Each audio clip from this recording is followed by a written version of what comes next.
Le livre en question, c'est le dernier livre de Paul Boccara qui s'appelle 12 leçons d'économie et d'anthroponomie, qui en fait est un livre posthume.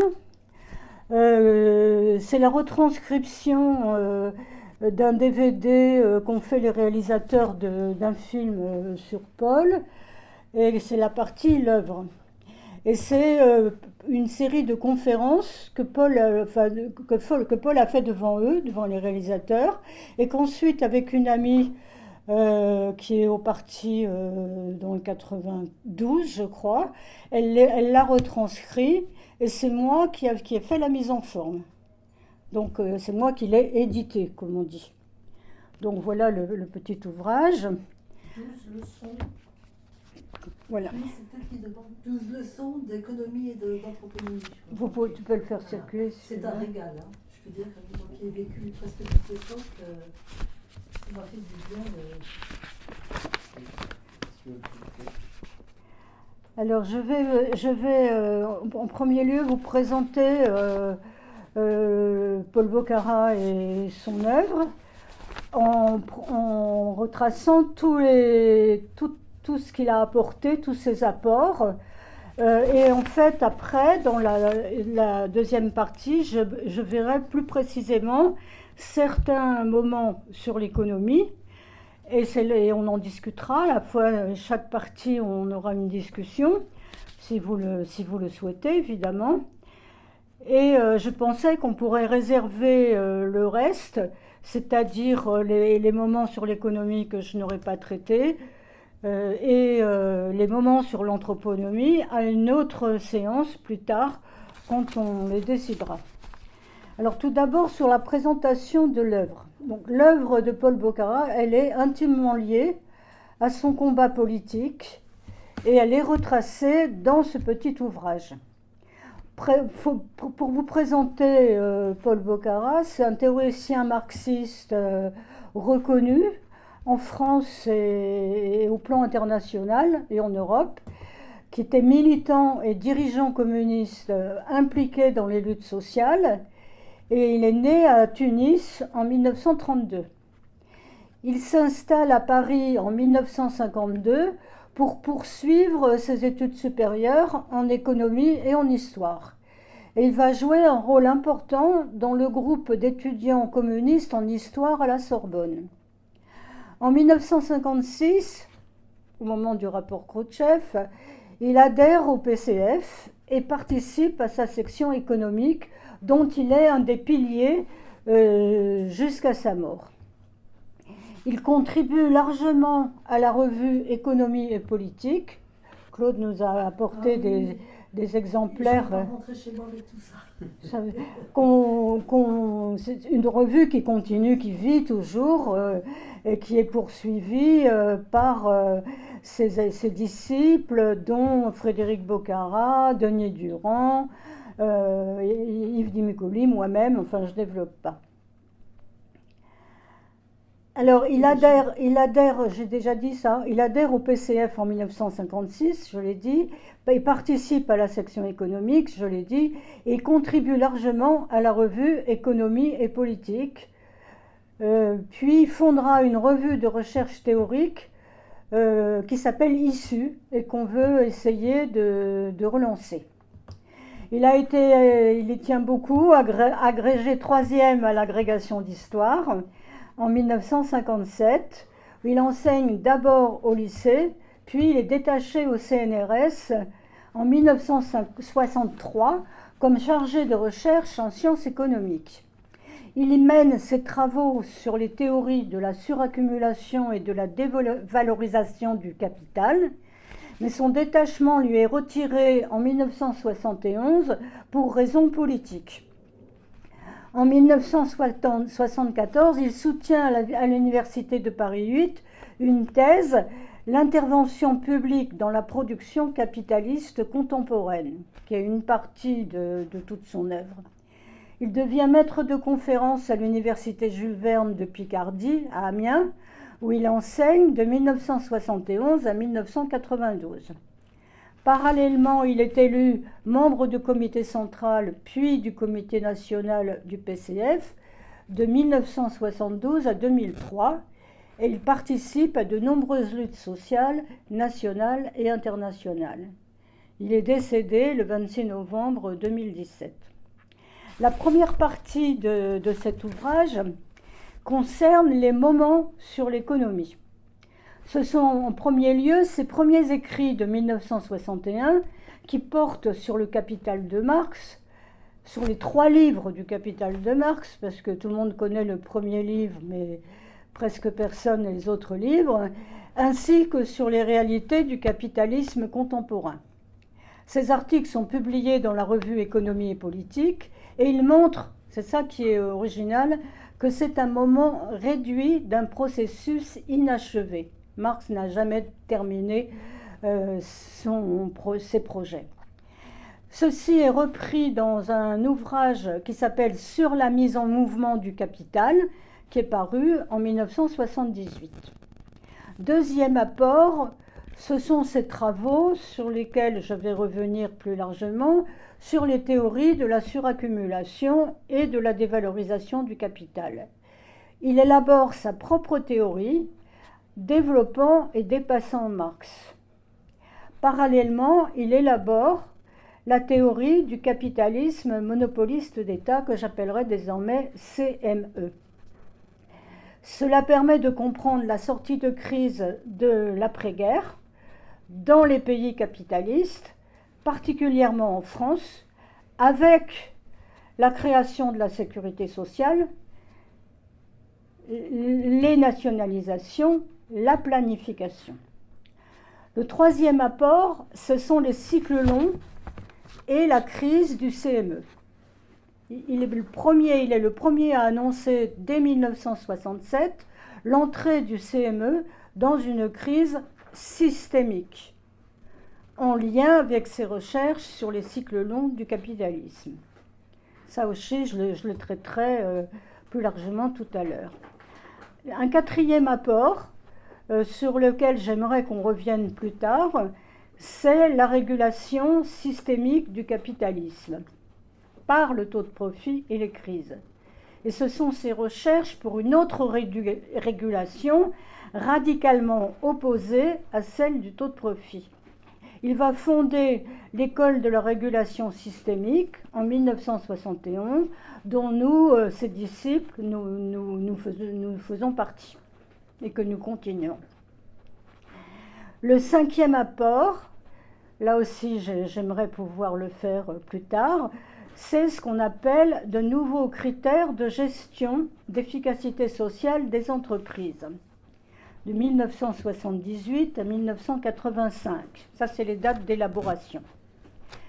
L'expérience du gouvernement de gauche, PCF-PS, ouverte en 1981, le pousse à développer ses travaux pour de nouveaux critères pour l'intervention des salariés dans les gestions des entreprises, indispensable à la réussite d'une transformation sociale en profondeur. Cela va déboucher sur son ouvrage de 1985, Intervenir dans les gestions avec de nouveaux critères. Et à l'époque, on travaillait beaucoup, lors de l'élaboration de ces critères et de cet ouvrage, on travaillait énormément avec la CGT. J'espère que ça pourra se refaire. Il fondera avec ses amis une association visant l'auto-formation des travailleurs pour promouvoir leur pouvoir d'intervention dans les gestions. Ces nouveaux critères visent l'efficacité économique, sociale et environnementale comme alternative à la rentabilité financière. Il s'agit, face à la crise systémique actuelle, d'économiser les dépenses en capital et de maximiser la valeur ajoutée disponible pour les travailleurs et les populations, en développant leurs capacités et leur pouvoir. Sixième apport, c'est sa théorie de la révolution informationnelle dès 1983, qui renouvelle son analyse des transformations technologiques avec leur potentiel, leurs contradictions et leur récupération capitaliste, ainsi que les conditions économiques et sociales de leur réussite. Le 7e apport, que je développerai, celui-là, une nouvelle révolution et création monétaire, un nouveau crédit, une monnaie commune mondiale, alternative au dollar, une autre mondialisation. Cela implique une refondation des institutions monétaires internationales comme le FMI. On vise Fonds monétaire international. On viserait le développement de biens et de services communs de l'humanité, par exemple climat, alimentation, santé, énergie, paix, etc. Il s'agit aussi de ces propositions pour une autre Europe, opposée à la construction européenne libérale, avec notamment la réorientation de la BCE, Banque centrale européenne. Huitième apport sur lequel j'aimerais qu'on puisse revenir, parce que je pense que c'est le plus important, une sécurité d'emploi ou de formation. On y reviendra plus tard. C'est l'avancée considérable d'un nouveau projet de société pour sortir de la crise systémique.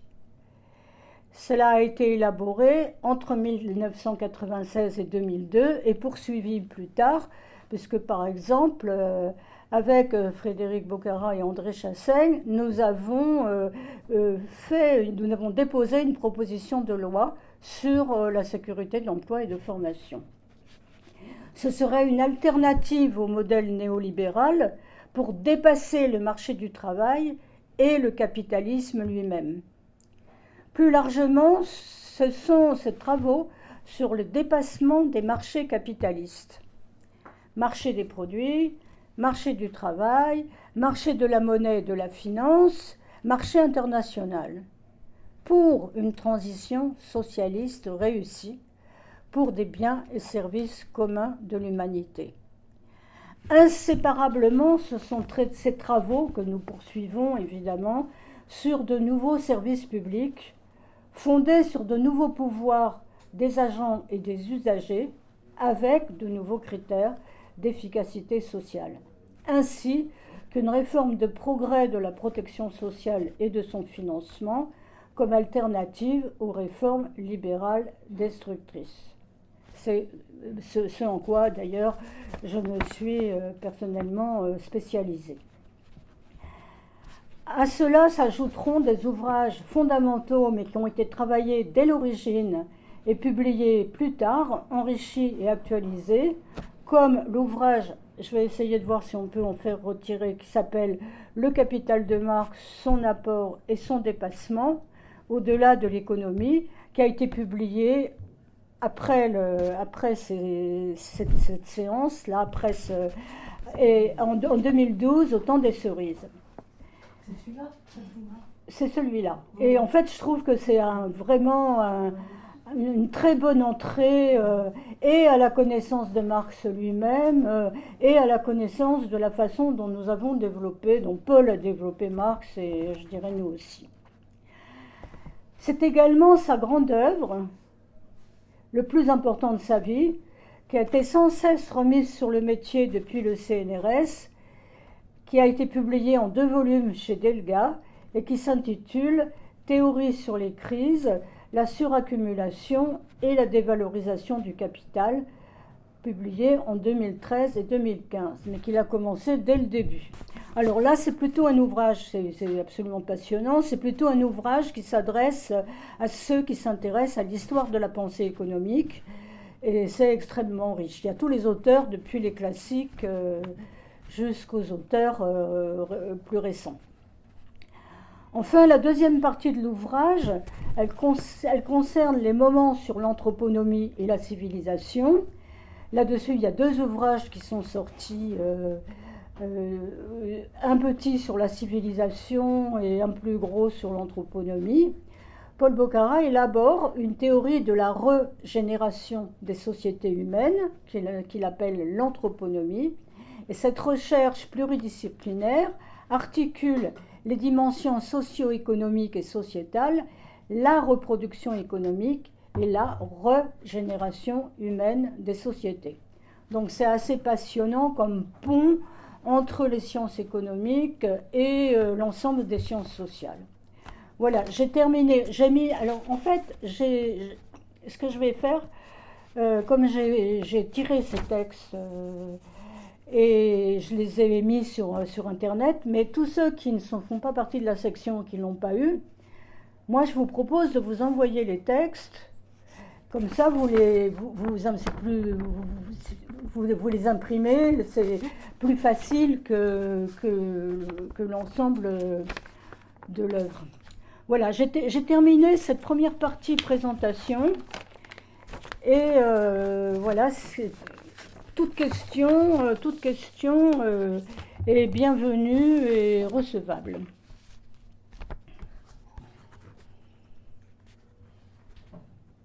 Donc il faut que quelqu'un se lance. Je n'ai pas de questions, là c'était juste les points biographiques, donc peut-être poser plutôt des questions après la première partie. Si vous voulez. Je ne sais pas ce que vous en pensez.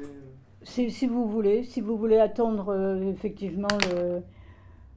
Mais même vous pouvez me les mettre par écrit, hein, si vous me donnez vos mails, et je vous donne le mien, même vous pouvez me les envoyer après que je réponde, hein, si c'est trop frais là, si c'est trop... Oui. Et puis en plus je précise, en plus du texte, on est en train de t'enregistrer, donc on aura voilà. un document audio aussi, qui sera peut-être plus confortable. D'accord. Donc là, je passe donc à la présentation de quelques moments sur l'économie. Et donc, c'est tout d'abord le premier moment qui s'intitule « La théorie de la suraccumulation-dévalorisation du capital et son application à l'analyse du CME ». J'appellerai comme ça, un capitalisme monopoliste d'État dès 1963. Alors ce CME, donc il faut vous dire que ça révolutionne le marxisme habituel, quoi. Ça révolutionne, c'est un changement profond par rapport à tout ce qu'on enseignait avant sur le marxisme. Donc c'est vraiment très important, quoi. C'est le capitalisme d'après la Deuxième Guerre mondiale qui est marqué par l'importance du secteur public, les nationalisations, le financement public de la production et la création populaire de la sécurité sociale. Également la planification. Voilà les caractères, voilà ce qui caractérise le CME. Plus tard, Paul Boccara appellera ce stade le capitalisme monopoliste d'État social. Pourquoi ? Parce que c'est pour contrer l'ossification de la pensée soviétique d'alors et la conception étroite de ce qu'on appelait le mécanisme unique État-monopole, pour insister effectivement sur les luttes et la conquête populaire de la sécurité sociale en 1945. On disait souvent à Boccara qu'il avait fait la théorie du CME, mais cette théorie, c'est sa préhistoire. Et depuis, il a fait beaucoup d'autres choses. Le traité collectif, est-ce qu'on a ce traité-là ? Sur le capitalisme monopoliste d'État, je ne pense pas qu'on l'ait ici, qui était aussi une chose très importante, qui est sortie en 1971. Ce traité utilise en partie les travaux de Paul, mais je dis en partie. Paul s'attache au passage du fonctionnement au développement du capitalisme pour comprendre ce stade nouveau, concret, contemporain. Il fait aussi une périodisation du capitalisme. C'est d'abord le passage du capitalisme concurrentiel au capitalisme monopoliste ou impérialisme, qui avait été étudié par les grands marxistes après Marx, Hilferding, Rosa Luxembourg et Lénine. J'ai fait d'ailleurs des articles dans Économie et politique sur ces auteurs. Alors c'est caractérisé, le capitalisme monopoliste, il est caractérisé par l'exportation de capitaux, de l'impérialisme. À la fin du XIXe siècle, c'est le grand impérialisme colonial. Ce sont des capitaux qui sont surabondants et apportent profit zéro dans la métropole et qui vont chercher leur rentabilité dans les pays où ils vont être exportés, dans les pays colonisés. Dans la métropole, les groupes monopolistes imposent aussi des profits réduits aux entreprises non monopolistes qu'ils dominent. Bocara distingue le capitalisme monopoliste simple et le capitalisme monopoliste d'État. Lénine est le premier à avoir parlé du capitalisme monopoliste d'État. Cette question va revenir après la critique du stalinisme. Staline, par exemple, n'en parlait pas du tout. Lénine, à partir de l'économie de guerre de 1914-1918, écrivait en 1917, dans l'impérialisme, stade suprême du capitalisme, il écrivait que ce n'est pas seulement la guerre, c'est un changement des structures du capitalisme. En France, à l'importante conférence internationale de Choisy-le-Roi en 1966 sur le CME, où viennent tous les marxistes des partis communistes européens, y compris les soviétiques, Bocara soutient que Lénine n'a pas donné d'explication théorique. C'est vrai, ça fait scandale, notamment pour les soviétiques qui viennent participer à cette conférence. D'autant plus que ce ne sont pas eux qui font la loi, ce sont des marxistes européens. Lénine a simplement esquissé quelques traits caractéristiques, comme l'importance du secteur public, le rôle de l'État à côté des groupes monopolistes. Paul, lui, va retourner à l'analyse essentielle des 3 livres du Capital de Marx, et en même temps, il va bouleverser des conceptions abusivement tirées du Capital, comme l'idée que le taux de profit baisse tout le temps, et que le capitalisme est en crise depuis le XVe siècle. Ce qui est évidemment faux. Et Marx lui-même, dans ses 3 livres, d'abord il y a 3 livres, et le dernier, qui est le livre 3, qui est extrêmement méconnu, qui a été publié d'ailleurs après la mort de Marx. Ce livre 3, dans son chapitre 13, il va traiter effectivement la baisse tendancielle du taux de profit, mais dans le chapitre 14, il analyse les contre-tendances à la baisse tendancielle du taux de profit, tandis que le chapitre 15 va introduire la suraccumulation du capital. Donc aucune formation à l'époque du parti, on connaissait ça, avant Paul et la section économique. Et donc le chapitre 15, il introduit la suraccumulation du capital.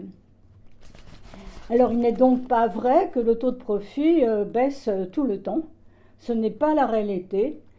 Ainsi, après la Seconde Guerre mondiale, on a d'abord une phase d'essor importante du CME et de relèvement du taux de profit, contrairement aux idées répandues dans la vulgate marxiste à l'époque. En fait, c'est un mouvement en zigzag avec des remontées. Et comme je l'ai dit, Marx il traite des contre-tendances à la baisse du taux de profit.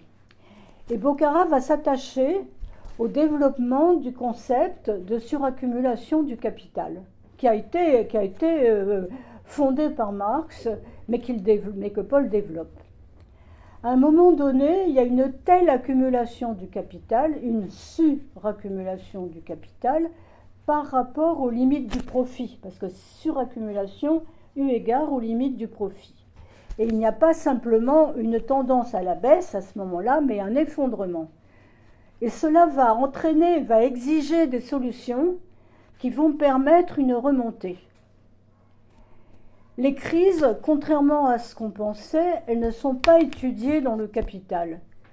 Il y a des bouts intéressants, mais la théorie des crises, Marx le dit lui-même, c'est dans le livre sur les problèmes concrets qu'il pensait faire par la suite et qu'il n'a pas pu faire. Et Bocara cherche à rentrer dans cet achèvement.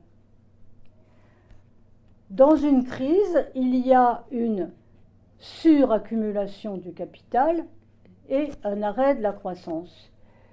Mais en même temps, cette chute va permettre la remontée. Marx l'évoque, il y a des solutions, mais ce n'est pas encore formalisé ni rigoureux. Par exemple, comme réponse, Marx écrit « Il va y avoir mise en sommeil du capital ». Je vous recommande vraiment la lecture du livre 3 du Capital. Mise en sommeil du capital, c'est-à-dire des entreprises fermées, des travailleurs au chômage. Boccara écrit, lui, développe considérablement cette théorie, et il écrit « Capital qui rapporte zéro, rentabilité nulle ou réduite ou négative, perte au lieu de mise en sommeil. Il y a des faillites, des dévalorisations, destruction de capital, par exemple des usines qui ferment.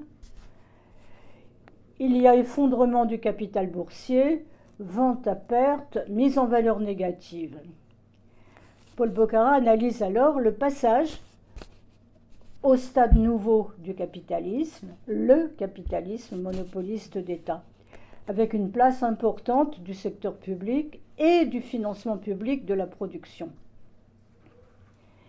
Mais Paul Boccara lui-même va, avec cette théorie de la suraccumulation, dévalorisation du capital, il va analyser aussi les grandes crises systémiques durables et les changements de structure du capitalisme. C'est notamment la longue phase dépressive de l'entre-deux-guerres. On dit quelquefois c'est la crise de 29. En réalité, c'est une longue période, une longue phase de dépression de l'entre-deux-guerres. Et cela va appeler en fait une dévalorisation du capital, au sens que le capital n'est plus valorisé.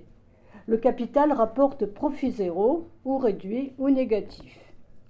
Et il va donc y avoir des dévalorisations structurelles du capital. Par exemple, une entreprise nationalisée, à l'opposé d'un capital privé, ne réclame pas la rentabilité. On peut citer comme exemple à l'époque le déficit de la SNCF. Il était compensé à l'époque par des subventions publiques. On peut citer aussi l'exemple d'EDF, où, avant, à la différence des grands monopoles électriques antérieurs, il acceptait un taux de profit réduit. Cette dévalorisation, ça veut dire non mise en valeur, cette dévalorisation, éjection d'une partie du capital, va favoriser le relèvement et l'essor de l'accumulation pour les groupes privés monopolistes qui sont restés. Le CME, donc, organise cette dévalorisation structurelle du capital par le financement public. C'est quelle année, ça? C'est avant-guerre ou après-guerre? Ça, c'est après-guerre. C'est-à-dire le CME, là, il y a d'abord la grande crise de l'entre-deux-guerres. Et après-guerre, ça vient avant, c'est-à-dire en 1944, il y a la Sécu qui est créée en 1945. Il y a des nationalisations et il y a ce financement public qui va permettre effectivement le relèvement du taux de profit après la guerre. Après la guerre, donc 1945-1967, il y a une nouvelle phase d'essor où là le taux de profit se relève, où l'économie repart, où la croissance repart, jusqu'à la nouvelle crise. Mais alors, est-ce qu'on peut dire que ce qu'on appelle la crise de 29, ou l'entre-deux-guerres, est-ce que ça va jusqu'à la guerre et ça comprend la guerre? Oui, ben c'est ça. Elle a même commencé avant d'ailleurs. Elle a même commencé avant, c'est-à-dire avant qu'elle éclate sous sa forme la plus criante. C'est toute une longue période. Et je verrai dans la partie sur les cycles longs, justement, pour vous expliquer phase d'essor, phase de dépression, dans la partie sur les cycles longs. Ce qui fait que le CME, c'est le stade en cours. C'est le développement de l'intervention étatique qui s'opère en France après la Deuxième Guerre mondiale. Les textes fondamentaux de Paul qu'il a prononcés à cette fameuse conférence internationale de Choisy-le-Roi en 1966 sont repris dans son ouvrage « Études sur le capitalisme monopoliste d'État, sa crise et son issue » de 1973. Ainsi que partiellement dans le traité marxiste d'économie politique qui s'intitule « Le capitalisme monopoliste d'État » de 1971. Et cela permet de comprendre la phase d'essor, c'est-à-dire c'est ta question, après la Deuxième Guerre mondiale. Alors c'était une bataille, parce que des marxistes dogmatiques, il y en avait à l'intérieur du parti même, qui soutenaient que pas du tout, le capitalisme il a toujours été mal et il va de plus en plus mal. Et c'était en contradiction complète avec la croissance importante d'après-guerre. Et donc on disait ça va de plus en plus mal alors que la rentabilité et la croissance augmentaient. Donc Paul a révolutionné tout ça. Alors l'influence sociale et politique de la théorie boccarienne est très importante. On va voir que ça a aussi des conséquences négatives, on verra comment. Par exemple, un économiste italien qui s'intitulait Luciano Barca, dans son livre Il meccanismo unico, montre le mécanisme unique qui réunit les interventions de l'État et les groupes monopolistes. C'est certes une expression un peu simplificatrice, mais il reprend la théorie. Et en même temps, cette influence se heurte à des résistances. Ainsi, comme exemple, le fameux traité qui à l'époque était très célèbre pour tous les économistes de gauche, par exemple dans mon université, qui s'appelait Le capitalisme monopoliste d'État en 1971. Le premier chapitre devait être rédigé par Paul, avec la théorie de la suraccumulation et le changement de structure. Mais il va être censuré derrière son dos et re-rédigé par quelqu'un d'autre qui va enlever des éléments alors qu'on attribue à Paul le traité. Boccara ne le reconnaît pas. Il y a des pages entières qui sont recopiées sur Paul, et il y a des pages qui disent le contraire. C'est un mélange. Par exemple, on va enlever tout le passage de Paul sur ce qu'on verra tout à l'heure, les cycles de longue période, qui avaient été étudiés par l'économiste russe Kondratiev, qu'il a tellement été aimé par Staline qu'il a été en camp. On verra un économiste très très important. Par ailleurs, on va déformer l'apport de Paul, mais il faut expliquer pourquoi, notamment pour justifier une déformation d'utilisation politique pour l'alimentation théorique du programme commun de la gauche, PCF-PS, qui avait été négocié et signé en 1972. La déformation, alors, elle correspond à l'influence sur le PCF des idées de Paul, mais aussi à l'époque, le rapport de force était très différent, mais aussi alors sur le Parti socialiste. Il y a eu une hégémonie de la théorie marxiste du CME sur la gauche du PS, par exemple à l'époque Chevènement, ce qui n'est plus le cas maintenant. En 1971, il y a eu le traité sur le CME, et en 1972, il y a eu le programme commun. Et donc en même temps, il y a eu cette déformation, parce qu'on veut utiliser la théorie et surtout l'instrumentaliser pour des raisons politiques conservatrices. La théorie, elle est révolutionnaire, c'est un bouleversement de notre analyse marxiste, et les forces dominantes conservatrices ou modérément transformatrices vont déformer pour justifier une modération antiradicale. Alors il y avait toute une bataille que personnellement j'ai vécue. Pour certains marxistes, il suffisait d'augmenter les nationalisations, de les rendre majoritaires, avec un seuil minimum de nationalisation. Pour Boccara, elles étaient minoritaires, le privé dominait, s'appuyait sur elles, mais surtout pour développer l'accumulation privée des groupes privés monopolistes. Pour d'autres, il suffisait de démocratiser l'État et puis tout va marcher. La théorie de Boccara est beaucoup plus radicale, en liaison justement avec cette théorie des cycles de longue période sur lesquels on va revenir tout à l'heure. Et cette théorie des cycles de longue période qu'on a étudiée de cycle en cycle Malheureusement, ça n'a pas été publié. Ça a été publié dans la revue Issue, mais ça n'a pas été publié. C'est vraiment dommage. Et cette théorie des cycles longs, elle montre qu'il faut des changements fondamentaux, pas de petites modifications pour passer à un autre stade. L'influence académique, elle est alors importante. Dans des bouquins pour les étudiants sur le capitalisme, on évoque à l'époque l'analyse du CME, en reprenant même des textes de Paul qui avaient été publiés, enfin des textes de Choisy qui avaient été publiés dans certains ouvrages. Un autre ouvrage sur le capitalisme, et ce n'était pas forcément des profs très progressistes, il cite 3 auteurs marxistes, Marx, Lénine et Bokhara. Voilà, donc au plan international, après la conférence de Choisy-le-Roi de 1966, l'ouvrage de Paul, Études sur le capitalisme monopoliste d'État, sa crise et son issue, il est traduit dans différentes langues, notamment en allemand, en portugais, etc. Et il est critique sur le traité de 1971. Pour montrer l'influence, en Allemagne de l'Ouest, il y a une influence sur un courant des jeunesses socialistes, un courant qui s'appelle STAMOCAP, qui veut dire État, monopole, capital. Et c'est l'abrégé de CME. Voilà, j'ai fini cette partie. Donc, ça c'est comme ça.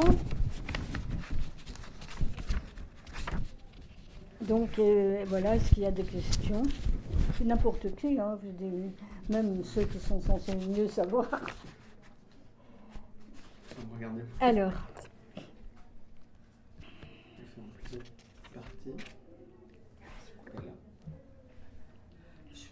Oui, Claude. Eh bien, par rapport à ce que j'ai commencé à dire tout à l'heure,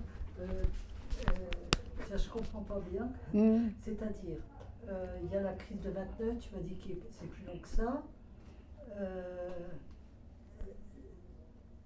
Ça va jusqu'à la guerre, enfin jusqu'à la libération, quoi. Mais alors, comment tu places à ce moment-là le Front populaire? C'est-à-dire, dans cette histoire de crise, là, des explications sur les crises, comment tu places le Front populaire? Oui, je pense que...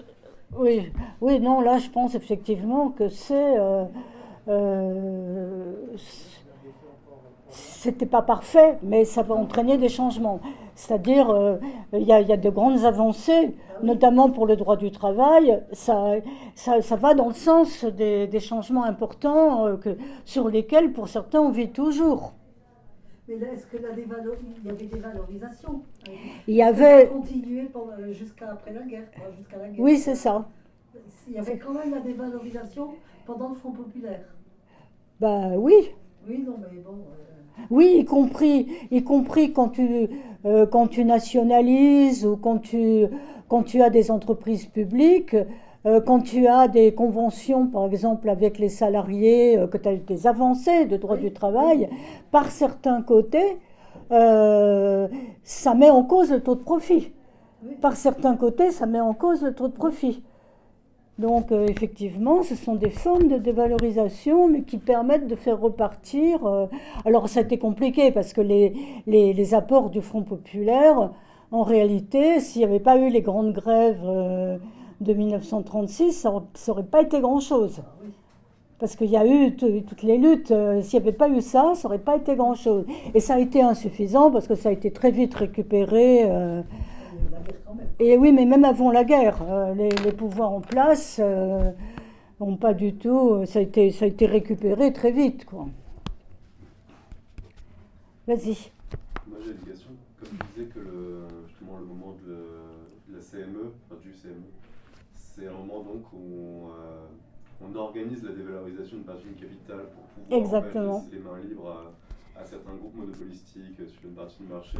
Je me demandais quelle était l'analyse du coup de Paul Bokhara sur le fonctionnariat et quel était le rôle justement des fonctionnaires dans cette nouvelle forme de l'appareil d'État et ce nouveau rôle de l'appareil d'État. Oui, bien évidemment. Bien évidemment. Et il en reste encore des bouts, mais sans cesse, on le voit là, sans cesse, par exemple, supprimer les emplois de la fonction publique, ça va exactement dans le sens contraire. Que ce soit aux États-Unis, que ce soit en France. C'est plutôt contraire. au capitalisme monopoliste de l'État. Bah, le contraire au développement, quoi. Les fonctionnaires, du coup, dans cette configuration-là, c'est ceux dont le rôle est d'organiser cette dévalorisation. C'est ça. Que supprimer les fonctionnaires, c'est aller contre le sens qu'a pris le capitalisme monopoliste de l'État. Non, on ne peut pas dire ça parce que le fait, on ne peut pas dire ça parce que tu as eu des entreprises publiques, des entreprises nationalisées, une intervention publique qui effectivement ont développé beaucoup le nombre de fonctionnaires, ça c'est sûr. Ça, c'est sûr. Et donc, en même temps, ça a permis un essor, parce que tu développes le secteur public, enfin, on dit fonctionnaire au sens large, hein. Ça va jouer un rôle de développement économique et social considérable. Et pareil, quand tu as des droits des salariés, quand tu as des conventions collectives qui vont dans le sens de développer les droits des travailleurs, ces travailleurs qui sont mieux rémunérés, mieux formés, mieux reconnus, qui vont avoir une sécu comme d'autres, mais ça va entraîner un développement considérable de la productivité du travail. Oui, justement. Ça va contribuer. Le fait de maintenant aller dans le sens inverse, c'est-à-dire au lieu d'organiser cette dévalorisation par du coup tu as parlé notamment du coup de EDF ou de la SNCF, c'est-à-dire les infrastructures, c'est-à-dire d'organiser la dévalorisation de cette partie-là du capital, ça passe par le fait d'embaucher des fonctionnaires et de créer en fait un secteur du exactement. C'est-à-dire que maintenant, ce que sont en train de faire les grands capitalistes occidentaux, c'est un mouvement de retrait et du coup de retour sur un capitalisme plus concurrentiel. Voilà, ils détruisent effectivement tout ce qui avait permis la relance de l'après-guerre, le développement économique, ils détruisent effectivement, et ça se retourne. Par exemple, on pose la question, pourquoi le taux de croissance, par exemple, en ce moment en France, il est extrêmement bas. Il continue à baisser. Il est 0,4%, faut s'interroger. Le taux de croissance, il est bas parce que on bloque les salaires, parce que on vire des gens, parce que on empêche effectivement le développement économique.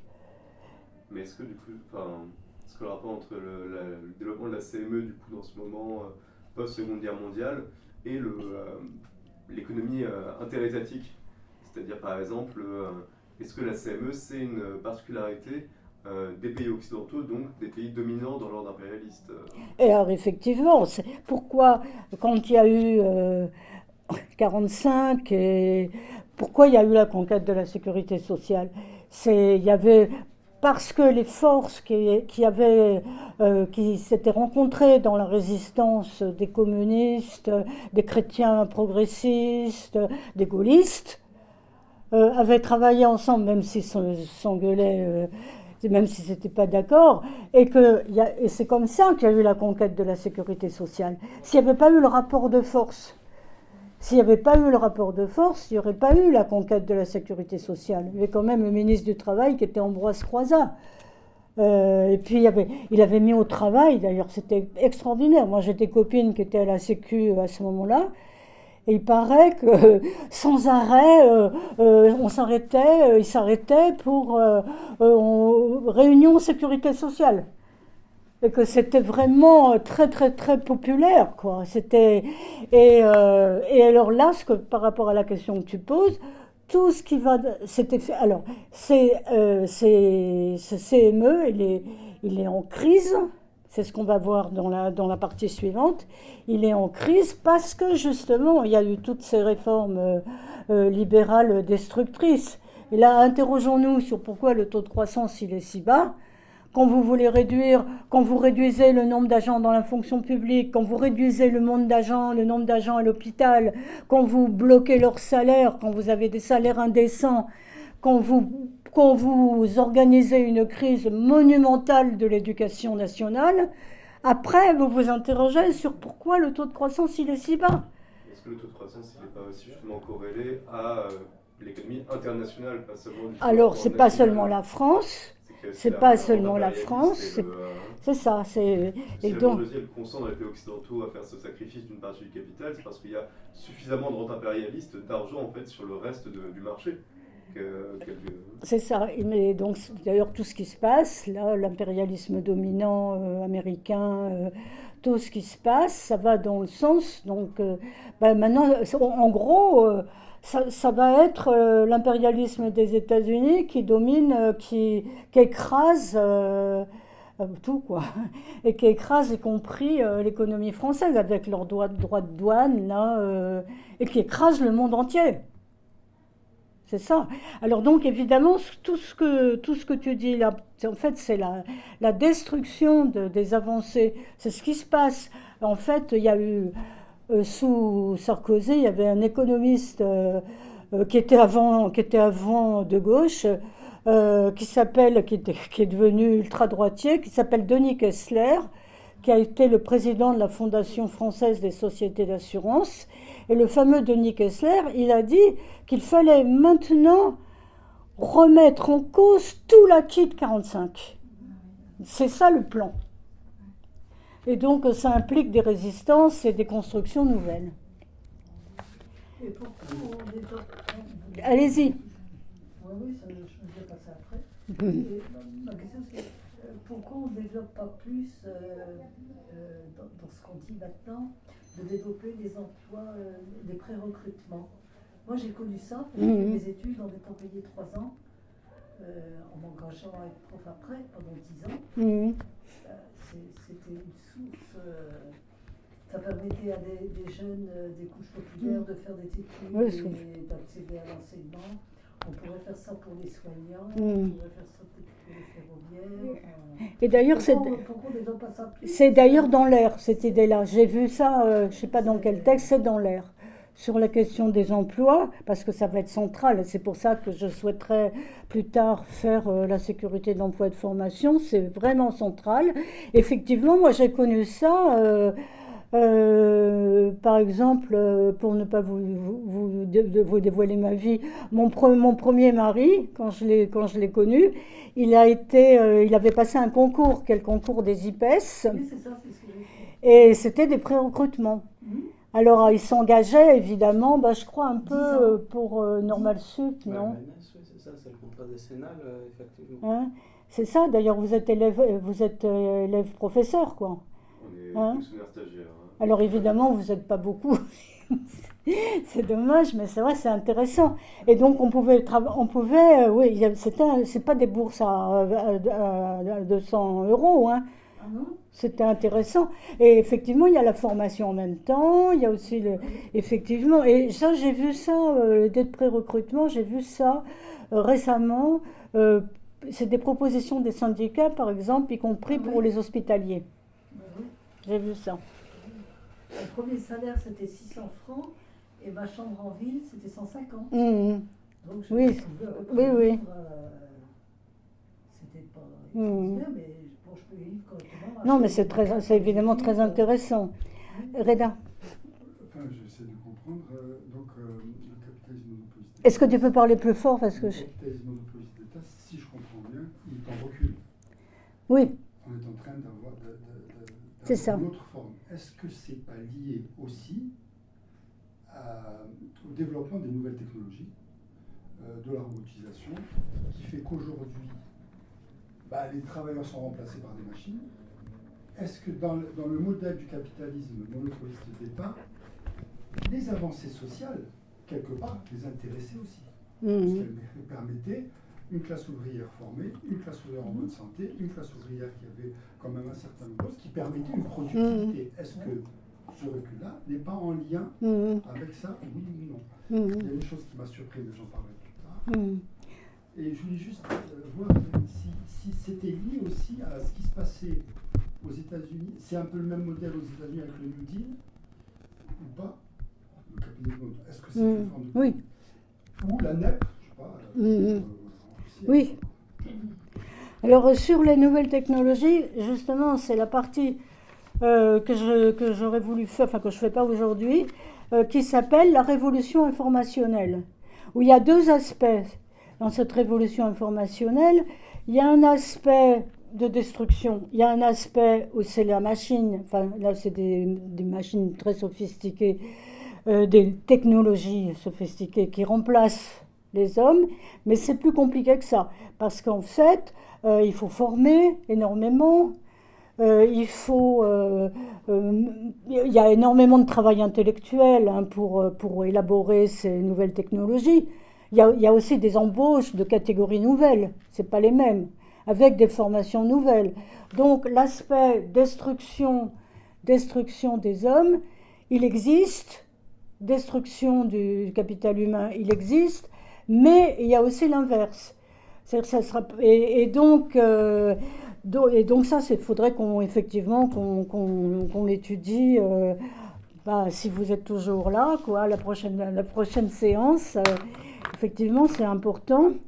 Sur les questions qui sont annexes, sur les États-Unis, il y a eu effectivement aussi là-bas, par exemple, ils ont nationalisé lors de la grande crise des années 30, ils ont nationalisé c'était la Tennessee Valley Authority, et ils ont procédé, ils n'appellent pas ça des nationalisations, mais ils ont procédé à des formes de secteur public financés avec le financement public. Ils ont fait ça. Après ça, il y a eu comme expérience la période Kennedy-Johnson, où là aussi, ils ont beaucoup développé le capital humain. Après, ils ont fait la guerre. En fait, ils avaient un programme de lutte contre la pauvreté. Donc avec rôle, ils ont un énorme financement public de la recherche. On serait drôlement content d'avoir ça, un énorme financement public de la recherche. Et donc après, le programme de lutte contre la pauvreté, ça a été la guerre du Vietnam. Et au fond, la guerre, c'est ça aussi, hein, c'est des formes de dévalorisation massive du capital, c'est ça aussi la guerre. Et effectivement, le CME, ça se rapproche, oui, c'est proche de la nouvelle de la NEP en URSS. Ça a été un épisode, mais oui, c'est un peu ça, c'est-à-dire avec un mixtage public-privé, oui, c'est ça, avec un financement public, évidemment. Donc là, ce sont des points qui seraient nécessaires de développer. Ce serait intéressant qu'on puisse... Est-ce qu'il y a d'autres? Oui, vas-y. J'ai juste des mots-clés. En fait, je cherche les articulations entre la régression sociale des États-Unis et le développement de la toxicomanie. Alors vas-y, tu peux parler plus fort, parce que Catherine, elle est sourde. Je cherche les articulations entre quelques mots-clés, la régression sociale aux États-Unis, le développement de la toxicomanie et l'ubérisation. Voilà, après, j'ai pas les connaissances, mais voilà, ça sera intéressant de connaître les articulations pour pouvoir parer à ces nouveaux modes de travail. Oui, parce que le secteur public, c'est du capital dévalorisé.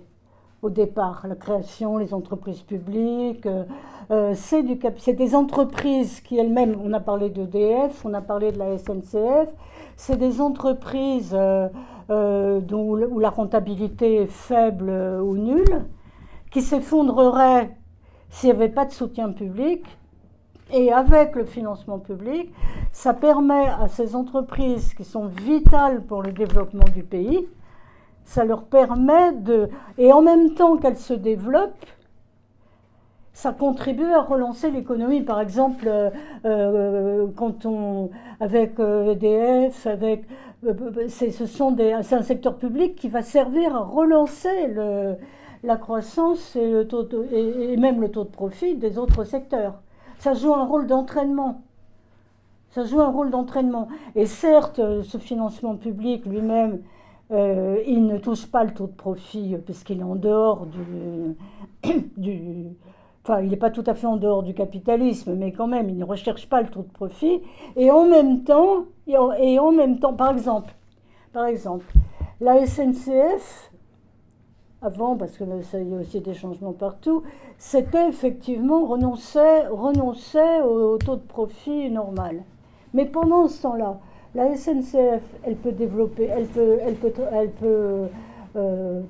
comment dire, faire déplacer des travailleurs, elle peut leur permettre d'aller à leur travail, elle peut, et pendant qu'elle se développe elle-même, elle va jouer un rôle d'entraînement, parce qu'elle va passer des commandes, au secteur privé, donc pareil, si vous prenez EDF qui à l'époque ne prenait pas le taux de profit normal, et EDF, elle joue un rôle fondamental pour l'énergie, y compris pour les entreprises privées. Donc ça joue, c'est ça qu'il faut voir, ça joue un rôle d'entraînement des autres secteurs. Et ça joue un rôle de formation de travailleurs, c'est-à-dire il y a la Sécu qui leur permet d'avoir une politique familiale, ça leur permet d'avoir normalement des logements, ça leur permet d'être formés. Et donc c'est des travailleurs qui l'entretien de leur famille, et donc des travailleurs qui effectivement vont être plus productifs et en même temps vont être plus intéressés par leur travail que s'ils gagnent 3 sous, quoi. Donc voilà l'idée. Est-ce qu'il y a d'autres questions sur ce point? Petite remarque. Vas-y, Catherine. Une question qui est probablement deux questions. Non, il n'y a aucune question qui est très naïve. C'est-à-dire, si la dévalorisation du capital a déclenché la guerre, ou c'était une dévalorisation totale, est-ce que dans le contexte aujourd'hui, on peut analyser qu'on est dans un truc assez similaire? En fait, oui. En fait, il y avait un bouquin d'un économiste communiste très connu à l'époque, qui était Charles Bettelem. Et il avait écrit, tout le monde adorait, moi en fac, je ne sais pas si vous avez connu là-bas, donc c'est un économiste communiste, un peu frondeur, mais qui était vraiment, on s'arrachait les bouquins. Et Charles Bettelem avait écrit que précisément la guerre, oui, c'est une forme de dévalorisation du capital, c'est aussi une mine de profit pour toutes les entreprises qui travaillent autour, et qu'effectivement le capitalisme, c'était la phrase de Lénine, non, c'était Jaurès qui disait ça. Le capitalisme porte la guerre. Le capitalisme porte la guerre, comme la nuée porte l'orage. Et effectivement, la guerre, en même temps, c'est une mine de profit.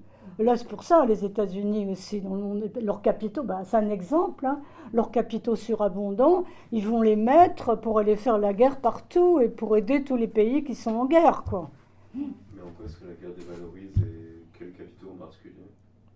Oui, ça dévalorise. Oui, alors c'est compliqué parce que c'est une forme de dévalorisation du capital, c'est-à-dire les capitaux surabondants, tu les mets dans les colonies, tu les mets dans la guerre, les capitaux surabondants, et en même temps, c'est des formes de relèvement du taux de profit, pas de tous les secteurs, mais des secteurs qui travaillent pour la guerre. Énorme façon de relever leur taux de profit. D'ailleurs, c'est pour ça, les États-Unis sont partout. Mais quels capitaux sont dévalorisés? Oui, c'est ça, c'est quels capitaux seront dévalorisés. Ça va être la question, ça va être une lutte pour savoir quels capitaux seront dévalorisés. Alors, c'est surtout ceux qui sont autour. Effectivement de cette économie de guerre, avec tout ce que ça emporte, de la sidérurgie, tout ce que ça emporte comme secteur. Et évidemment, l'idée, c'est savoir si on va se mettre là-dedans. Et donc, toutes ces guerres-là qui en ce moment, même bien sûr Poutine, toutes ces guerres, et donc... Du coup, vous parlez de la sidérurgie, quand tu parles. Tu dis qu'elle est dévaluée parce qu'on en produit en masse et qu'elle est investie en masse. C'est pour ça que le capital est dévalué. Alors justement, je pense que là, il y a c'est au fond une utilisation des capitaux qui sont surabondants, non pas pour développer la formation, mais pour faire la guerre. C'est-à-dire, c'est une mine de rentabilité effrayante. Je ne demande pas qu'est-ce qui est dévalorisé du coup. Alors justement, ces capitaux-là, ils sont dans la course.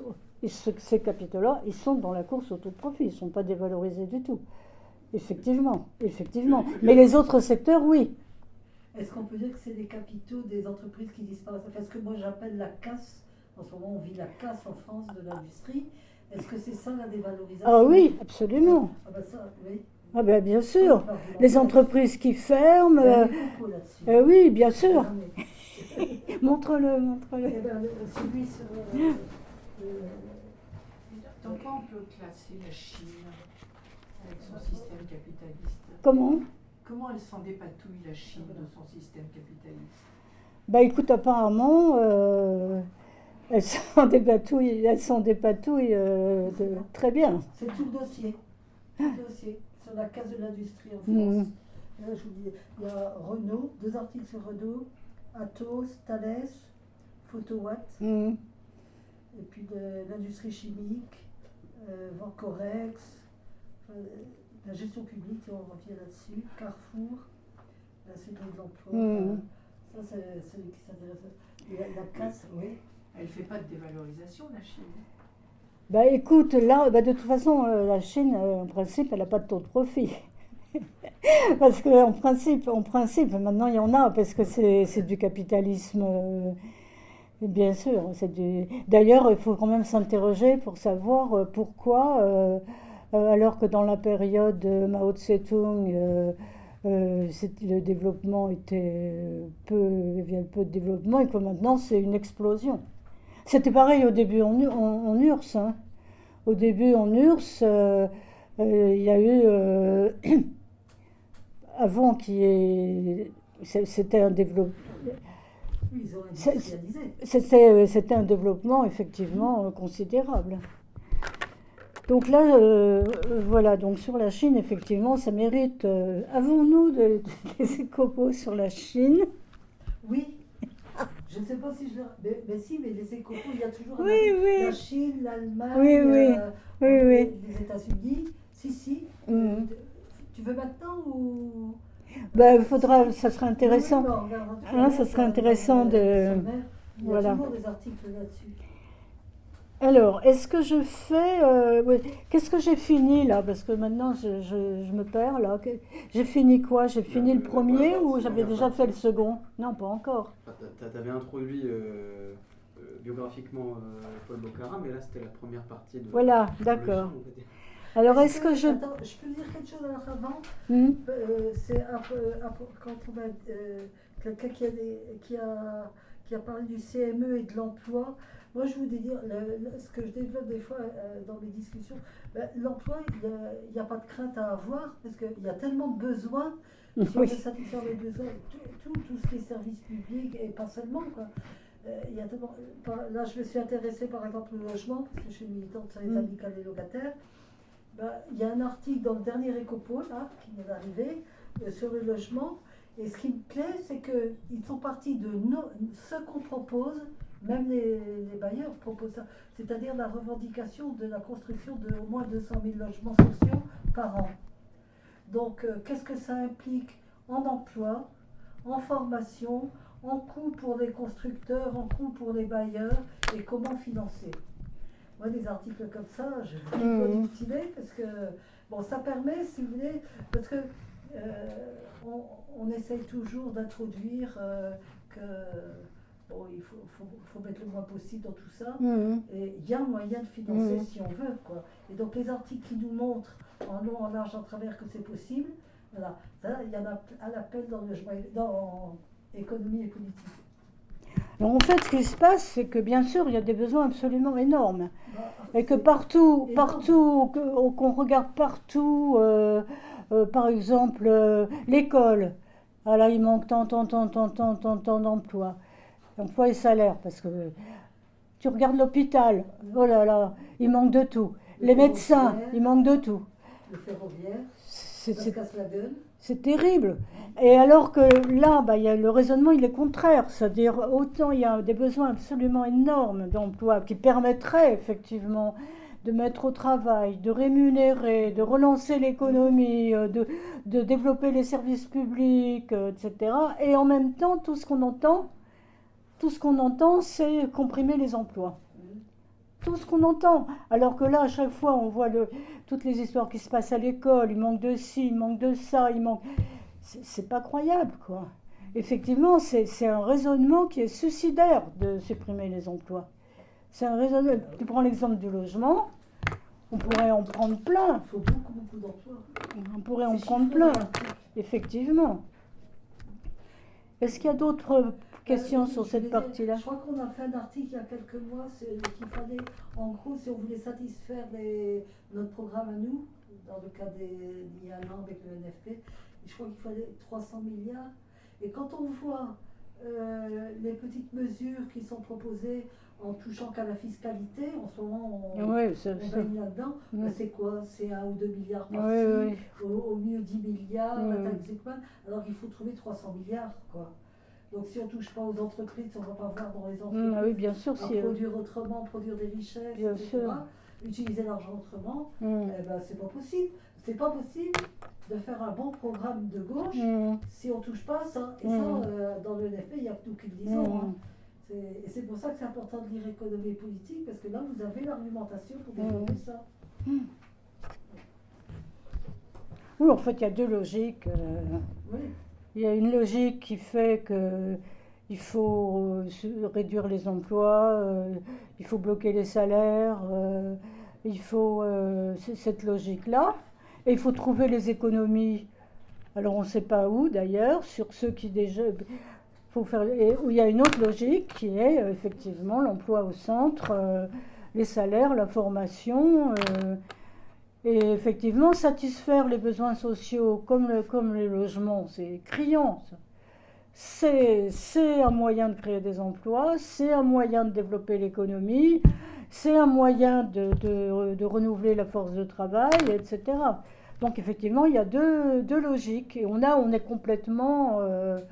on arrive au bout de l'affrontement de ces deux logiques. C'est vrai, parce qu'on ne peut pas... Je passe au deuxième point. Je voulais encore dire quelque chose là-dessus, sauf si ça encombre. Marc.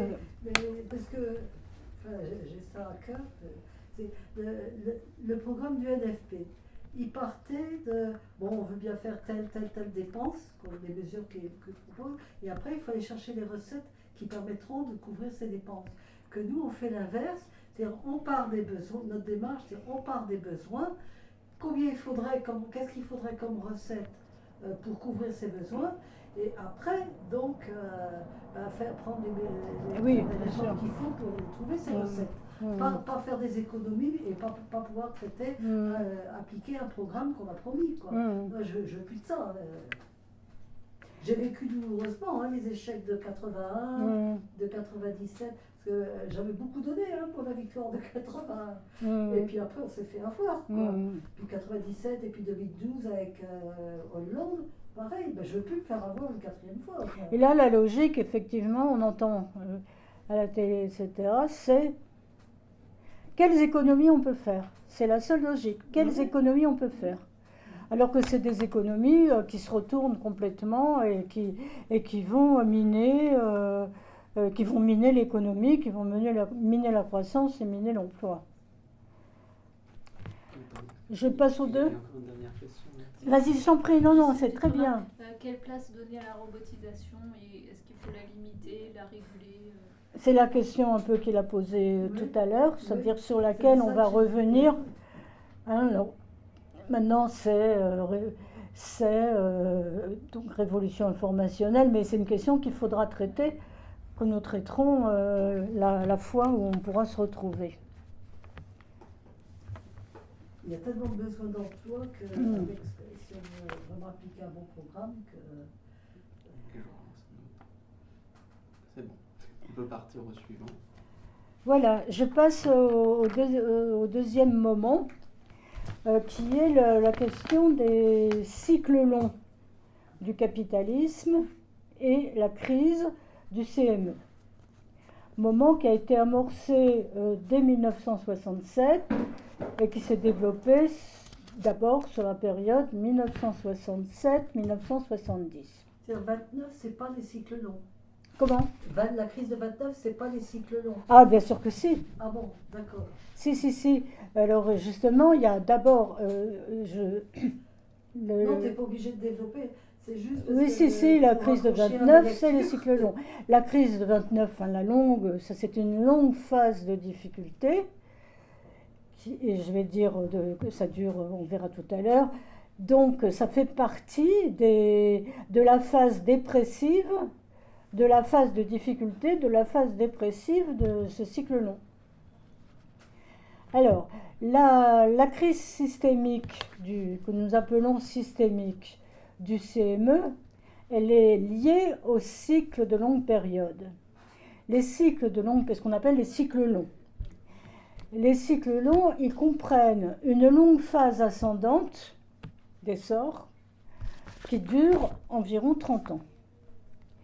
Et elle est suivie d'une longue phase dépressive qui dure aussi environ 30 ans. Longue phase dépressive ou longue phase de difficulté. Après la croissance de l'après-guerre, après la phase d'essor de l'après-guerre, on est rentré dans une longue phase de crise systémique. Paul avait présenté à la conférence de Choisy sa théorie du CME, ça c'était en 1966, et en novembre 1967, il avance sa théorie de la crise du CME. Celle-ci avait été précédée d'une série de crises conjoncturelles. Par exemple, il y avait eu à l'époque 12 dévaluations qui ont suivi la dévaluation de la livre.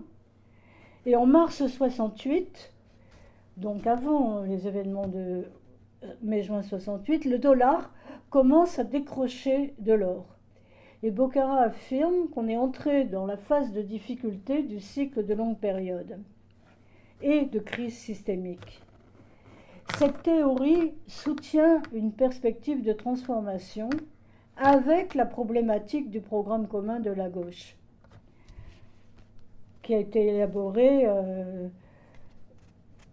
à partir dans la période 72, qui a été élaborée ailleurs. Et cette théorie, elle donc, comme je l'ai dit, elle soutient tous les travaux qu'il y a eu à l'époque avec l'élaboration du programme commun de la gauche. Au départ, dans le PCF, on ne prend pas du tout au sérieux cette idée de crise du CME que Paul avance avant les mouvements de mai-juin 68. Dans une interview à l'UMA, il disait « Il va y avoir des mouvements terribles, de transformation extraordinaire ». Et on l'avait censuré. On avait dit « Comment peut-on jouer au prophète comme ça ?» Mais quand il va y avoir mai 68, qui sonne la critique du système, c'est une sacrée confirmation. Paul alors était assez minoritaire, et ce n'est qu'entre 1967 et 1971 que cela finit par être accepté du bout des lèvres dans le Parti communiste. Pourtant, dans le milieu académique, c'était le début de l'acceptation de cette idée de crise, avec les travaux de l'économiste François Pérou sur la crise de la régulation. Mais les milieux académiques n'accepteront l'idée de crise du système qu'après la crise du pétrole de fin 1973. Alors que l'inflation à 2 chiffres, qui démarre début 1973, fait partie des données de la crise. Et c'était bien avant la crise du pétrole. Paul était alors au CNRS et travaillait sur les théories de la suraccumulation des valorisations du capital. Mais comme je l'ai dit, il va être évincé du CNRS pour raisons politiques. Dans le traité de 1971, la crise était évoquée par les autres auteurs, mais elle n'était pas majorée. On en restait surtout au CME, avec seulement quelques mots sur la crise. Il va y avoir quand même une certaine réception.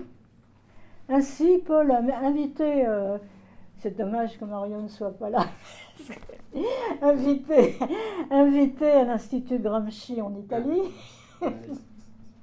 Bon, tu me diras qu'il nous en manquait. Bah, bien sûr, et ça, on pourra lire des textes. Il y a invité à l'Institut Gramsci en Italie, dans une conférence début 70, il évoque la crise du CME. À la fin de la conférence, il convainc l'économiste marxiste italien le plus réputé, Pesanti.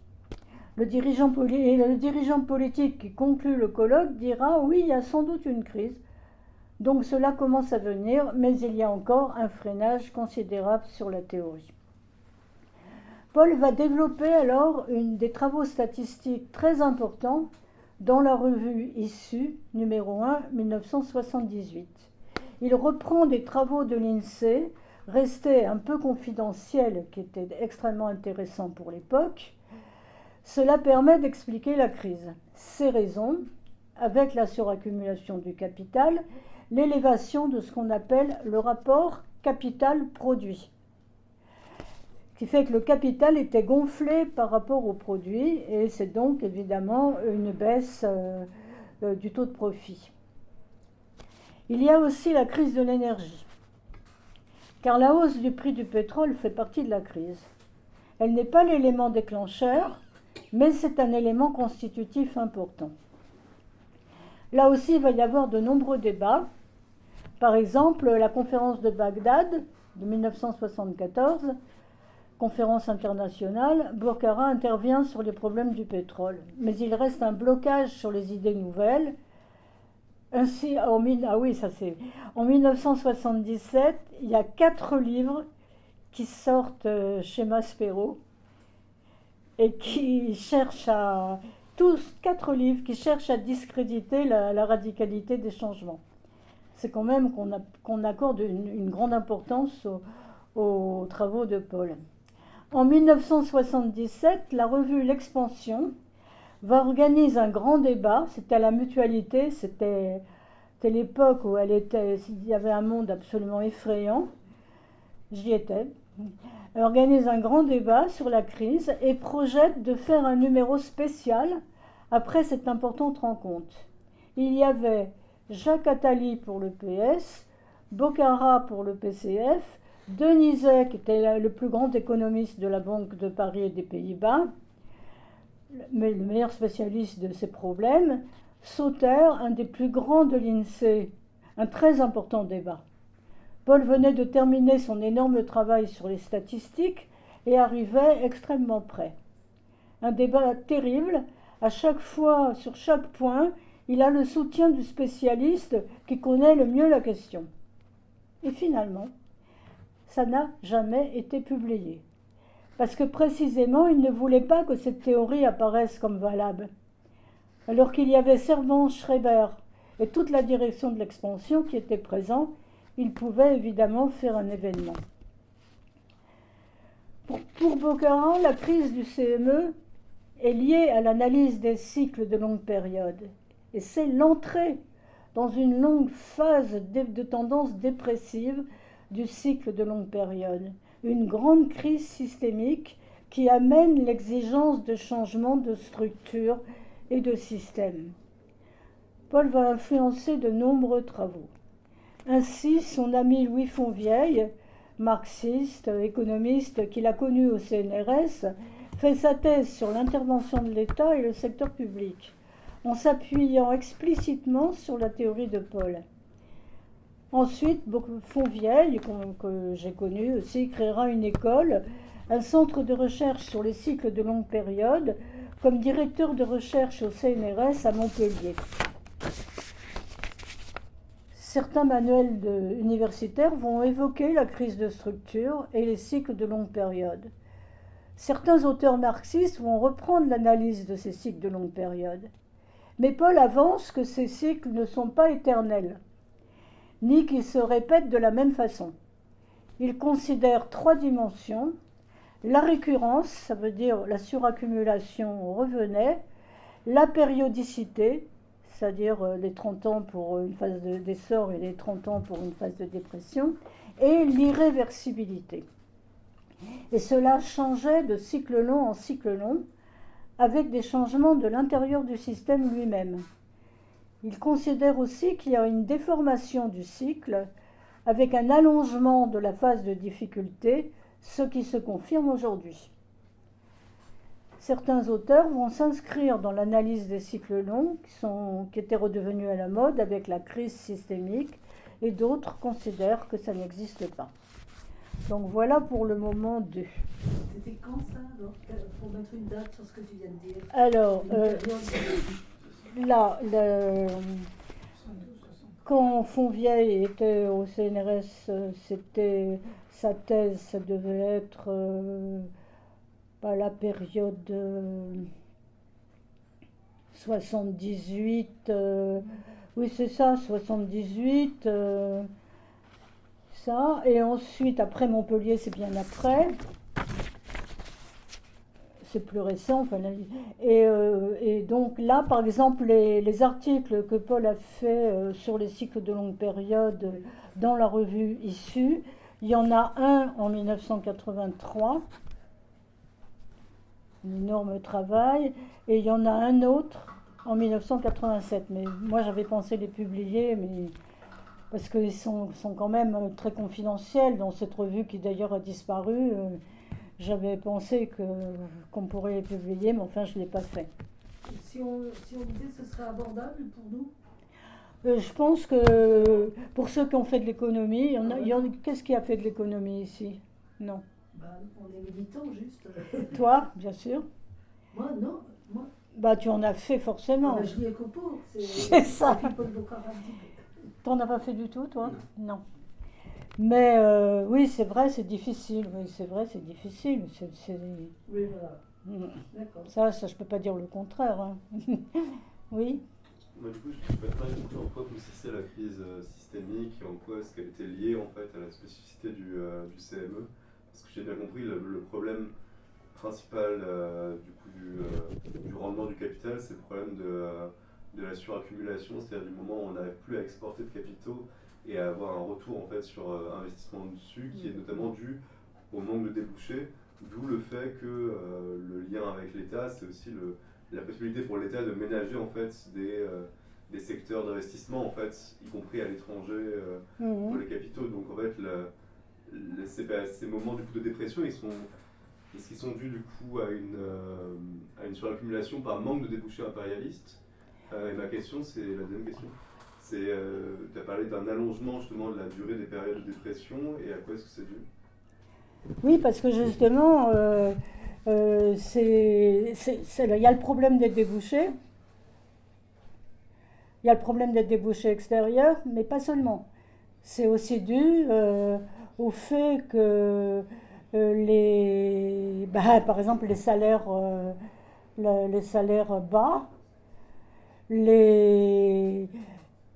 la mise en cause, c'est les limites de la consommation aussi, c'est deux choses. Tu as suraccumulation par rapport aux limites du taux de profit, ça c'est certain, mais aussi les débouchés intérieurs aussi. Il y a les débouchés extérieurs, ce qu'avait surtout vu Rosa Luxembourg, il y a les débouchés extérieurs. Lénine aussi, parce qu'il explique la Première Guerre mondiale par ça.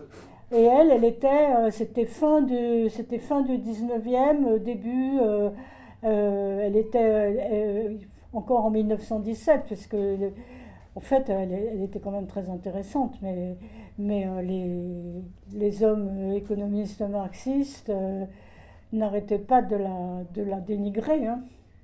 C'est vrai, bon, moi je partage pas tout, parce qu'elle, c'était uniquement les débouchés extérieurs, le problème. C'était uniquement les débouchés extérieurs. Et elle travaillait d'ailleurs essentiellement sur ce qu'on appelle le livre 2 du Capital, où il y a les schémas de la reproduction du capital. Elle travaillait essentiellement là-dessus. Elle ne connaissait pas le livre 3, c'est vrai, le livre 3, il est paru en 1880, après la mort de Marx, 1890-1893, et c'est vrai qu'il est peu connu. C'est-à-dire, moi, par exemple, quand j'ai commencé à militer, au parti, c'était en 1970, on avait des formations tout de suite, là, dans ce qu'on appelait les écoles élémentaires, mais en fait, on nous faisait essentiellement l'exploitation. On ne nous faisait pas... le livre 3 du capital, la baisse du taux de profit, on ne faisait pas ça. C'est après que j'ai appris comme toi aussi sur le tard, même si je suis économiste, j'ai appris beaucoup avec la section économique et notamment avec Paul. Mais donc pour revenir, donc c'était l'histoire de Rosa Luxembourg, c'est vrai, moi je suis pas d'accord avec tout sur ce qu'elle a écrit, mais en fait qu'est-ce qu'elle était maltraitée, c'était par Lénine et d'autres, qu'est-ce qu'elle était maltraitée, c'était incroyable quoi. Donc il faut voir à la fois, bien sûr, le problème des débouchés extérieurs, mais aussi les débouchés intérieurs, c'est-à-dire la consommation et évidemment tous ces emplois qui auraient permis d'alimenter la croissance et qui, voilà, donc c'est ça surtout. Est-ce qu'il y a d'autres questions ? Et du coup, l'allongement des durées de dépression. Oui, l'allongement, il s'explique par la difficulté, par les limites de la relance du taux de profit, par les limites des débouchés, limites de la rentabilité du capital, l'essoufflement effectivement des débouchés extérieurs, l'insuffisance de la consommation. Et effectivement, c'est pour ça, quand on a dit ton exemple du logement, là, il est extrêmement intéressant, parce que relancer le logement, relancer l'hôpital public, relancer le système éducatif, ça serait un puissant facteur de... bien sûr, c'est des secteurs publics, mais quand même, c'est un effet d'entraînement énorme. Si on avait une force de travail bien reproduite, bien rémunérée, bien formée... ça serait, si on avait suffisamment de médecins, si on avait... Alors que là, on arrive effectivement... Et bien sûr, les limites du taux de profit, c'est aussi les limites des débouchés, et c'est aussi les limites de la création des emplois, les limites du développement des salaires, les limites... Et donc, on retrouve... Et donc, on reste dans la suraccumulation et donc dans l'allongement de la phase de difficulté. Ça repart pas, quoi. Ça repart pas. Ça fait un moment que on voit les taux de croissance 1%, 0,5%. Ça repart pas. Et les méthodes qu'ils emploient vont exactement dans le sens contraire. Ça peut pas repartir. Tu parlais de 30 ans. C'est arbitraire.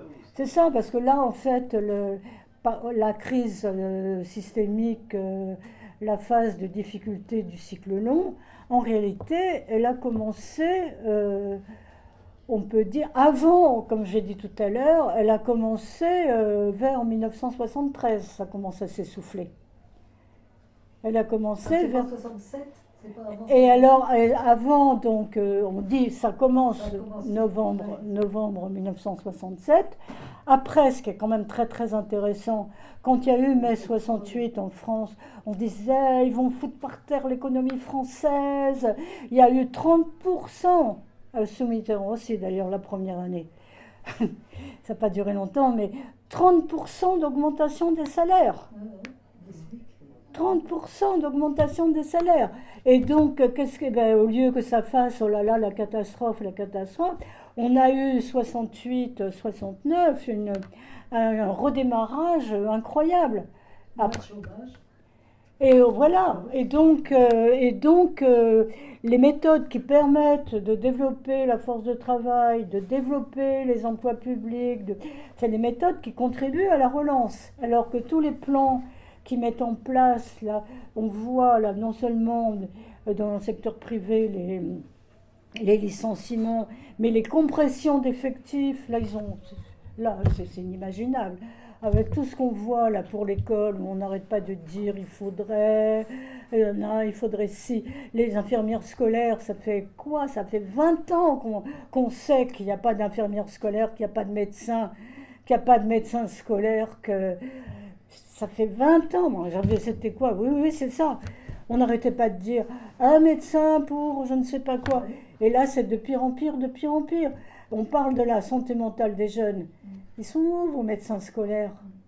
Les familles un peu aisées peuvent envoyer leurs enfants en psychanalyse ou en psychothérapie, mais les autres, ils sont où les médecins scolaires? C'est inimaginable. Alors là, il faut supprimer. Allez, il faut diminuer les emplois. On va diminuer encore les emplois publics. Comment on veut que notre système éducatif y marche? Elle va poser une question. Vas-y.